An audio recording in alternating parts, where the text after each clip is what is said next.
আইএসপিআরের বিবৃতিতে বলা হয়েছে, ইসরায়েলে নির্মিত হ্যারোপ ড্রোন ব্যবহারের ঘটনা ভারতের হতাশা ও দিশেহারা অবস্থার স্পষ্ট প্রমাণ। এতে আরও বলা হয়, এসব ড্রোনের ধ্বংসাবশেষ পাকিস্তানের বিভিন্ন অঞ্চল থেকে উদ্ধার করা হচ্ছে। পাকিস্তানের ইন্টার সার্ভিসেস পাবলিক রিলেশনস এর মহাপরিচালক লেফটেন্যান্ট জেনারেল আহমেদ শরীফ চৌধুরী সংবাদ সম্মেলনে এসব তথ্য জানিয়েছেন।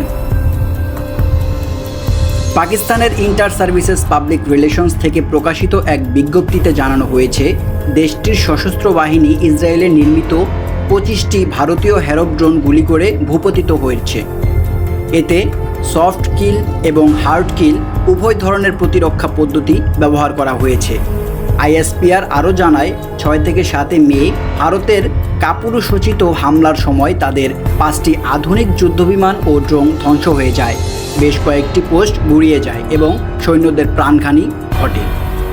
এরপর আতঙ্কিত ভারত এই ড্রোন হামলার আশ্রয় নিয়েছে। আইএসপিআরের বিবৃতিতে বলা হয়েছে, ইসরায়েলে নির্মিত হ্যারোপ ড্রোন ব্যবহারের ঘটনা ভারতের হতাশা ও দিশেহারা অবস্থার স্পষ্ট প্রমাণ। এতে আরও বলা হয়, এসব ড্রোনের ধ্বংসাবশেষ পাকিস্তানের বিভিন্ন অঞ্চল থেকে উদ্ধার করা হচ্ছে। আইএসপিআর নিশ্চিত করেন যে নিয়ন্ত্রণ রেখা বরাবর ভারত বড় ধরনের ক্ষতির সম্মুখীন হয়েছে এবং পাকিস্তানের শক্তিশালী প্রতিরক্ষার কারণে এখনও তা অব্যাহত রয়েছে। বিবৃতির শেষাংশে বলা হয়, পাকিস্তানের সশস্ত্র বাহিনী শত্রুকে কঠোর জবাব দিচ্ছে এবং তাদের সব ষড়যন্ত্র ব্যর্থ করে দিচ্ছে। এদিকে আইএসপিআরের মহাপরিচালক লেফটেন্যান্ট জেনারেল আহমেদ শরীফ চৌধুরী সংবাদ সম্মেলনে বলেছেন, গত রাতেই পাকিস্তানের বিরুদ্ধে আগ্রাসনের আরেকটি স্পষ্ট সামরিক পদক্ষেপ নিয়েছে ভারত।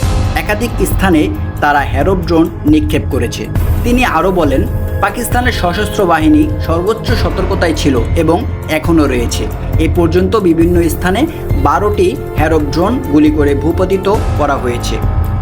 সংবাদ সম্মেলনে আহমেদ শরীফ 9টি স্থানে ভারতীয় ড্রোন ভূপাতিত করার কথা উল্লেখ করেছেন।